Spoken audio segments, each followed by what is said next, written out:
Welcome to Tibalt's Apprentice. I'm back with my first and favorite guest, and if you'll notice, we have a different area that we're playing in this time. I'm not sure what it's going to be. It might be the store, it might be somewhere in Dominaria, but we're going to see how this green screen thing works out. Maybe you'll be watching us actually in front of a green screen. Who knows? At any rate, Brian, thank you for coming back and joining me on Tibalt's Apprentice, episode 18. Oh, already up to 18. Already up to 18 here. So it's been a while since you've been with us. There's been a few changes, light changes in the game. Not necessarily affecting the way that we play per se, but one of the things that I wanted to talk about regarding the game of Magic is what is your win conditions? What are the win conditions that are out there? So first of all, you obviously have your life total. So taking somebody down to whatever, to zero. There's also running somebody else out of cards. Pretty much. There's, as you brought up, there's the instant win cards. There's cards that you turn over, you fulfill a obligation or a quest on the card, and then you win the game at that point outright. What else? Your infect and your poison counters. Infect and poison counters for sure. Those that do play commander, I guess it'll be commander damage would be. Commander damage is another one that's out there. The other thing though is, and we both talked about this. You brought it up a little while ago when we talked, but it's frustration. Yes. It's not just, and I'm not talking about just sandbagging another player. I'm not talking about just slowly irritating somebody just because you're doing things, but getting a lock in the game or getting a this is actually something that I talked about when Josh was on here. We discussed the infinite combos. To me, there's no difference between an infinite combo and any other combo for the most part, because any combo that's worth playing generally is going to create an oppressive situation in the game that eventually leads to your victory. And honestly, if you play an infinite combo, it speeds up the game, you know what I mean? We can get done with this one and we're now on to the next one. But the reason this became an issue for me, or something that I was interested in recently, is because of the game that I'm playing on Arena, the deck that I'm playing. I have this green machine deck, and shout out to the Great White Worm, if you know who that is. You watch him play. It was an idea that was suggested by him, and I built my own little spin on it. And basically, you can see it on screen now, the combo isn't oppressive or infinite, but it gives me so much going on that with Nissa Who Shakes the World, and with the ability to draw more cards, quite honestly, I'll be sitting there struggling, trying to think about how I'm going to beat this person, and they'll just stop. They'll give up and they'll quit. It's frustration at seeing somebody else's combo go off that they just assume that I have a lock or I'm going to win before they get to it. Or the ability to actually cause them to have no more turns in the game, like a stasis lock. Sure.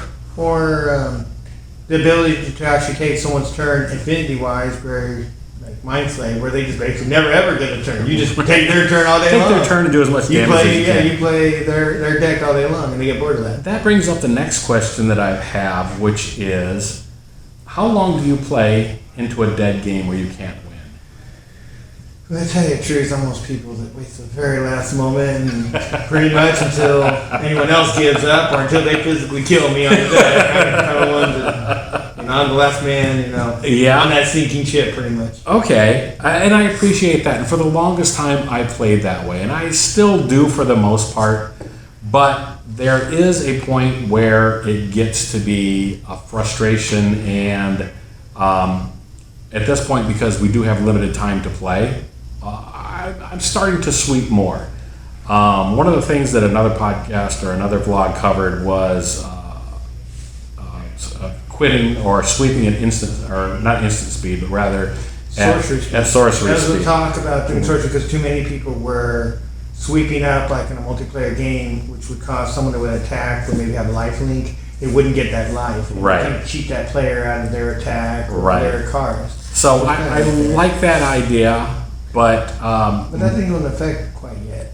Well, I think want to do that I think that that's something that generally, as a house rule, would be a good idea, just to keep it fair and to let you know what's going on. At this point, we generally do scoop it into instant speed, if that's what you do. Generally, I haven't scooped at this point. I don't usually scoop, but there are some oppressive locks or suppressive systems or games or combos that just put you in that position. But there's I'm sorry. Go ahead. But I think there's another little issue with that. What happens if someone mind slaves your turn? How would you ever forfeit your turn if someone mind slaves you? Well, you can't at that point. You're sitting there at the table where you'll never ever be able to concede. Is there a point when you can concede or something like that? At this point, with you being able to quit at any point and walk away, well, I guess you can do that and take away their cards at this point. But it's an interesting thing to consider and something that you would definitely want to work out with your play group. Decide what you're going to do before when you take get it to a point where you get so annoyed, like, I can't wait till my sorcery turn. But that gets you into whether or not your play group is playing at the level that you want, and that's something that's very important. Communication is absolutely key to figuring out and having the best experience for everybody at the table. I recently, well, I'll say that for another thing. Let me ask you this though. What are your thoughts on bans? I know there's recent bans. What are your thoughts on it? We'll start with that. There's definitely a couple commanders I would say I'd love to see on a ban list. Okay. What's the commander that does damage every time you draw cards? Oh, not Obnex. One of our friends that plays oh, with the the commander. Nibness. That guy needs to be banned immediately. He needs to be burnt. Every copy of those. That commander should never exist.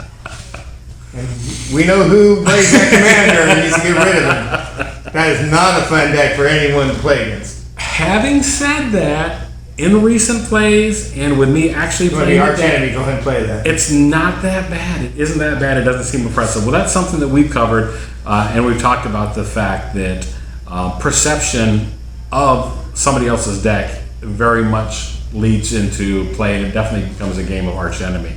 Whereas when you're on the other side of it, it maybe doesn't seem that way, but it doesn't matter what it seems like to you, the player playing it. It only matters what it feels like to the other players. But having said that, I'm open for anything. Go ahead, play whatever you like. That's okay. I play Niv Mizzet. I play him in the deck. I definitely think that the Power 9 probably doesn't have a place in modern Magic anymore. Right. I think they were just made at a time when before Magic the game was really rolling out. Modern cards being banned, I don't really see major issues in Commander. Okay. I think that most of them all can be played. I don't think, unless you're competitive, and we don't play it competitive. Right. At this point, it's kitchen table Magic, and it's about having fun, and that's the most important thing. I do have something prepared because I hate Planeswalkers. What is your feeling? What are your general feelings towards Planeswalkers? I'm okay with a Planeswalker in a deck, one or two. Mm-hmm. I'm not a fan of them being a whole deck made of them. Okay. And I'm definitely against them being a commander unless they're designed to be a commander. Unless it's specific. I just feel that they slow down the game. They don't do anything damage-wise. They're not a creature. Well, so that raises the points that I want to do, and I want to do an editorial at this point. I don't want this to be an I hate Planeswalker podcast or vlog, though I do. But I know a lot of people love them, and they have a unique story to them. And I've gone to the point of actually creating what I call the unthinkable. It's a deck that you can see here. Because I did break down and I did build my own Planeswalker deck.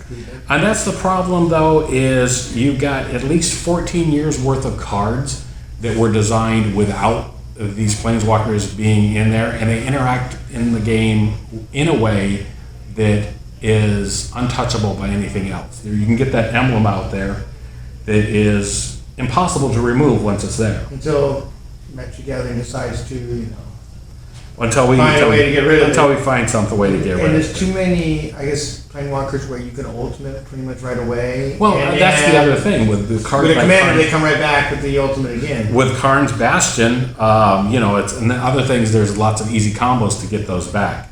So it just, to me, it leads to unfun gameplay. However, having said that, it's a genie that's out of the bottle and is not going to be put back anytime soon, especially with this last set giving us like 36. But it's upsetting in the fact that I now have to plan for that every single deck that I make, because otherwise I will lose. I will lose to everybody that plays a Planeswalker strategy, unless I've now got to devote 5, 4, 5, some kind of slots to Planeswalker removal. There are easy things to do it. There are other cards, fireballs and things like that. We'll work on them. But for me, since the majority of my experience of Magic was learned at a time before they were introduced, it was about 14 years in before they started building the Planeswalkers, and they introduced this thing that broke the format as it existed, and for the most part continues to exist. But I'll save that for an editorial, and then I won't talk about Planeswalkers anymore. We'll get to that at some point. But with regards to bans, how do you feel about banning cards, period? Should it be within the play group, with the exception? Obviously, we're not talking about competitive. Competitive, you need to have rules. You need to have these things. But I personally think kitchen table rules, you have to have, your group has to agree on them. I personally love to see some of the silver border cards introduced into the game. Okay. I'm a big person. I think there's some really goofy ones in there, some really overpowered ones, but I would love to see some of the silver border ones. Okay. I know at this time they're banned. Right. And, right. I think they should be unbanned. Majority of them. I know, like X. I think X might be a little bit too powerful. Mr. Right. And Boom, or whatever they call them. Ban wise, I think it's case by case. So I go by this fact, which is that I never actually check the ban list. I don't either. I've occasionally, but I do kind of follow it when we do our group. I kind of look at the ban cards and try to keep those out of my deck. Keep them out of the deck and stuff. Wish cards. So something else that was covered on another vlog, and they talked about the idea of should you have a sideboard for wish cards? Yeah, for wish cards in Commander. I don't think so, because to me that breaks the spirit of the game. The idea was you had these 100 cards and you need to work with that limitation. Yeah, deck building wise, it kind of makes it lazy if you have a sideboard and you have wish cards can find anything for an answer. You should have that answer built in the deck. Right. Having said that, I am playing that in standard right now. Wish cards? Absolutely, because it's got me using sideboards as far as Karn has a wish ability on one of his. Exactly, and there's another one that has an ability. Yeah, the mind and being able to go in and pull out that card that you need. Again, it's in black. You've got 2 and 2 colorless. The fact that it allows you though to pull out that card that you need when you need it. Great card. And it's a great strategy, and again, that's what I'm playing. So, what's your thoughts of extra turn cards? Cards that give you extra turns. What's your thoughts on that? I like them, I play them, but they're a card that's easy to abuse. And we talked a little bit about oppressive strategies. So many times people use those for oppressive strategies. My Niv Mizzet deck is one that's built that I looked at to see the number of win conditions and stuff that I had in it. There's only about 8 cards in there that do damage, and maybe a dozen other cards that are creatures that inflict damage. And I do have a couple of extra turn cards in there, but I have those in there as a one-off to get just a little bit of extra ability. However, other folks have built the entire deck with that in mind, and that's fine. It is possible to beat those. It usually takes another infinite combo to stop them, and it can happen. But yeah, that does kind of represent a card that maybe I would see banned or certainly limited. But again, once you start imposing the rules outside of your individual play group, it gets messy. And since, again, it's about fun, I guess you have to ask yourself, does this lead to fun gameplay? And that, now going full circle or continuing the circle, when I talked about how long do you play into a dead game, I'll play long enough to allow somebody to get that combo that they want off, just to see it. Let's say we've played many long games in Magic. Right. I think after you start hitting past the 2-hour mark, I think it's Exactly. it's a dead game. Exactly. And so you can't get your stuff done by about the 10th turn. Yeah. 8 to 10, I think for me it's done. That's what they're done. Okay. I think in a Commander game, 8 to 10 turns is about fair. We've done more than that. Yeah, we've done more. We've done them for multiple hours, 3 hours or more even. So like I say, maybe sometimes it's better to better for somebody else to get that infinite combo and end it and put us all out of our misery and move on to the next game. It depends on how everyone's playing on the board, how their combos are going on. Exactly. I would like to at least see, if I have a combo deck, to see my combo at least once go up. Basically, at this point, I play into the game to the point where if I still have a chance of winning, if there's one card out of that 99 in that deck that will break the cycle, break the chain, give me a chance to win or reestablish a board presence, I'll generally play to that. But if that gets milled away, I'm to the point now where I'm ready to call it a day. Let's move on and let's do the next game. I might even find myself, if I know I'm going to go out and I know it's getting really annoying and I feel there's another player that might have a chance to win, Mm-hmm. I might push my resources towards that player. Absolutely. And go out with, here's a helping hand before I leave. I guess I was with the saying, it's better to go out. Better to burn out than to fade away. Yeah, blaze a flame. Fade out. Yeah, exactly. Absolutely. Well, those are some topics that I wanted to cover, so I want to thank you for taking the time to join me again. No problem. One follow-up question. Yeah. We've been both playing Magic for a long time. Right. I like all the abilities on Magic card. Do you have like a favorite ability and one you're least favorite of? For example, like banding or monarch. Is there anything like that you ever came to mind? Nothing like that pops to mind. The only thing that I like, and you already know this because you gave me one of the decks that does it the best, and that's reanimation. Reanimation, so it's probably your favorite. That's probably my favorite, is being able to bring things back from the graveyard. There's many ways to stop that these days or whatever. Is that like delving? Not delving and stuff. I mean that's when you're actually digging cards out to be able to pull them and stuff.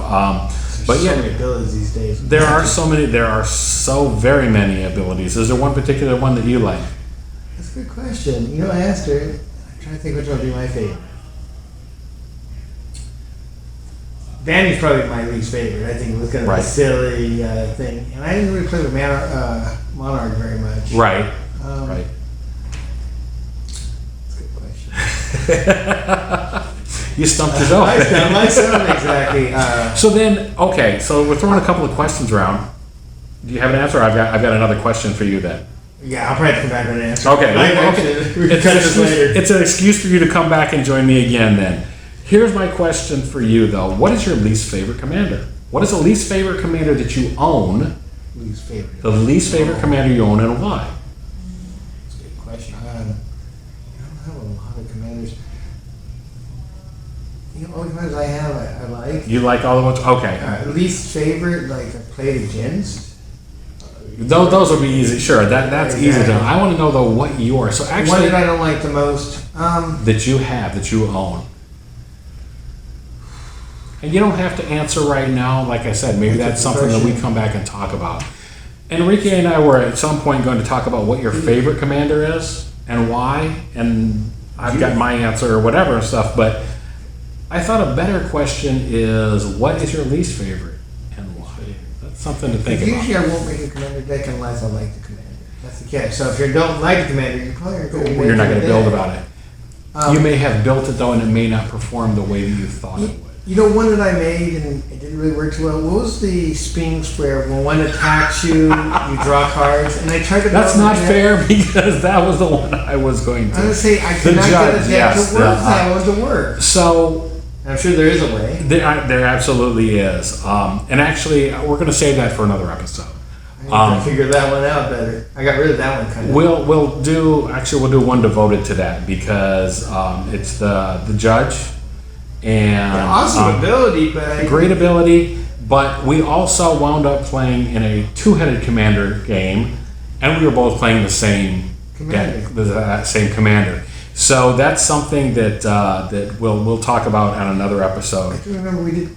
Yeah, and Kind of held up pretty good, actually. It did okay, but it certainly could have done better. But so anyhow, that's your question to think about, and be sure to like, comment, subscribe. If you have anything to say, put it down in the comments below. Also, we want to thank the folks here at Game Hub for giving us this fine space to be able to film. And thanks for watching. Thank you.